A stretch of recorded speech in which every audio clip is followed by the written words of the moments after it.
करतात। एक माणूस असतो अशा मेच्या महिन्यामध्ये आपल्या शेतकरी असतो बिचारा, आपल्या एकुलत्या एक मुलीचं लग्न करतो, सावकाराकडून कर्ज काढतो, मुलीचं चांगलं लग्न करतो आणि मुलीला सासरी पाठवतो।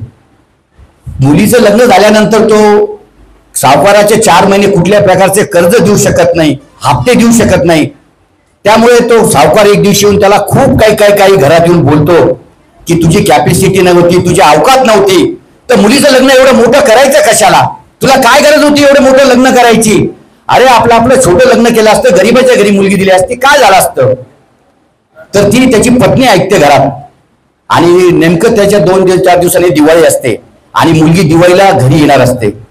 मग ती मुलगी दिवाळीला घरी येते, 3-4 महिन्यांनी मुलगी दिवाळीला घरी येते।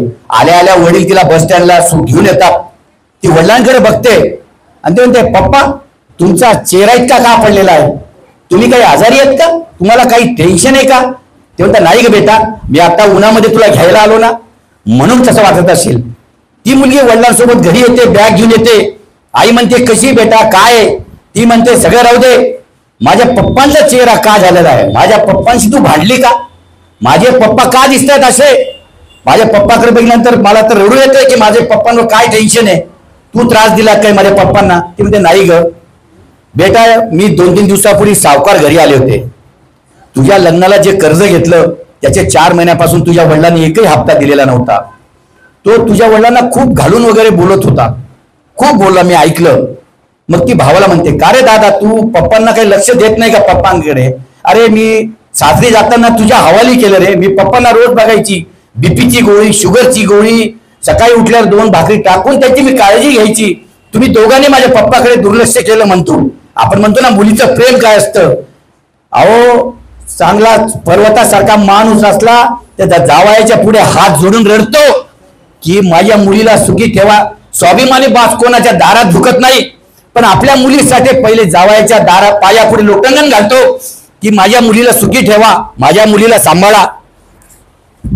आणि ते मुलीचं प्रेम असतं वडिलांवर, त्या मुलीचं प्रेम असतं वडिलांवर, म्हणून वडिलांचा पण जीव मुलीवर असतो, तो सगळं काय करायला तयार असतो।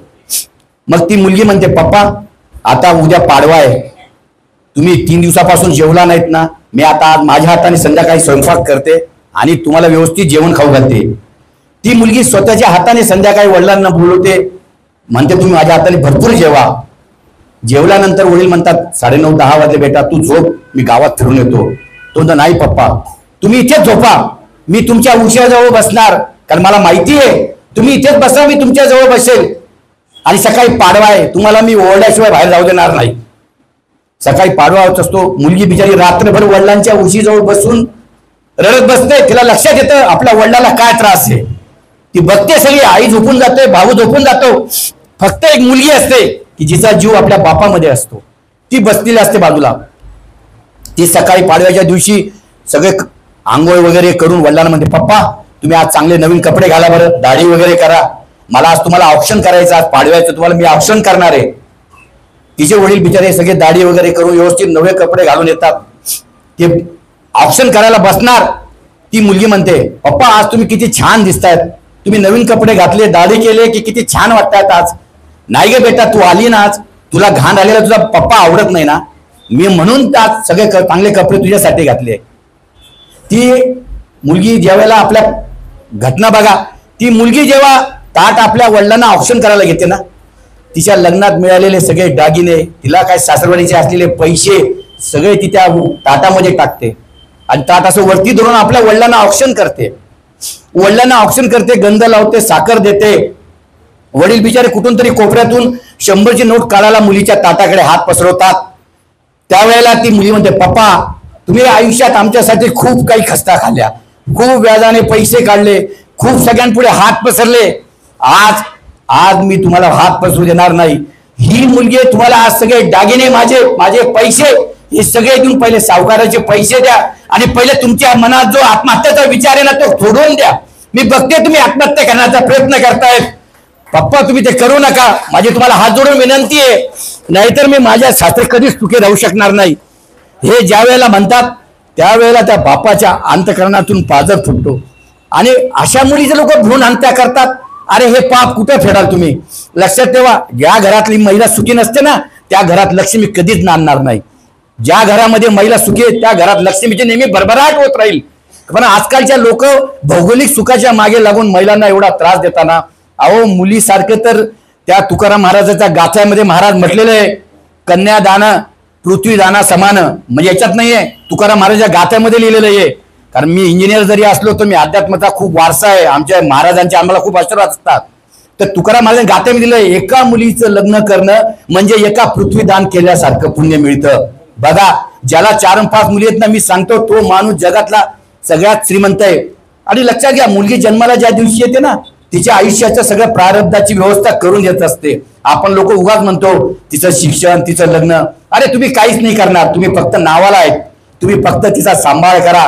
तुम्ही एक बगीच्याचा माळे म्हणून सांभाळा त्या पोरीला, आणि आयुष्यामध्ये तिच्या जीवनासाठी ती सगळं बरोबर करते. म्हणून मी सांगतो ना, भ्रूण हत्या झाली नाही पाहिजे.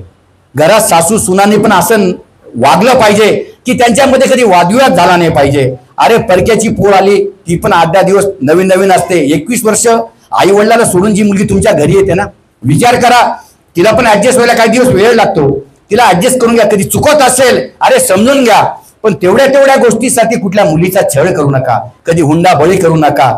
अशी कळकळीची विनंती आहे आमच्या मातांना. मी सांगतो ना, मी जर वृद्धाश्रमात महिनाभर आलो नाही तर मलाच करमत नाही. काय असतं, आयुष्यामध्ये सगळं काही भेटतो, पण आई वडिलांचा आशीर्वाद कोणालाच भेटत नाही. आणि ज्या कोणाला आज बघतो ना आपण, काही नेत्यांच्या मागे पळणारे लोक आहेत आज, की नेत्याच्या वाढदिवसाला एक बाटली रक्त देतील, 400 ml रक्त देतील, आणि आई वडिलांना ग्लासभर पाणी द्यायला कुणी तयार होणार नाही.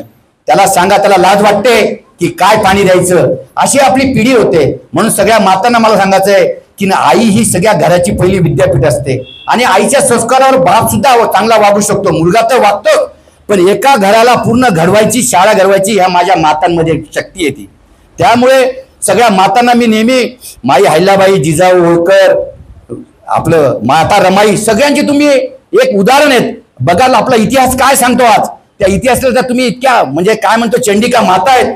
त्यामुळे मी सगळ्या मातांना एकदा, जास्त न रडवता, जास्त वेळ न घेता, सगळे जर कंटाळले असतील, मी माझी रजा घेतो आणि तुम्हाला पुन्हा नवीन स्नेह वृद्धाश्रमाच्या जागेमध्ये आल्याबद्दल सगळ्यांना शुभेच्छा देतो. व आयरे सर आणि मॅडम यांना परमेश्वर उदंड आयुष्य देवो, म्हणजे यांची एवढी भरभराट होतो, यांची नात, नातू, मुलगा यांना पण देव भरपूर आयुष्य देवो. एवढे 2 शब्द बोलून माझे भाषण संपवतो. जय हिंद, जय महाराष्ट्र. काही चुकलं असेल तर मला माफ करा.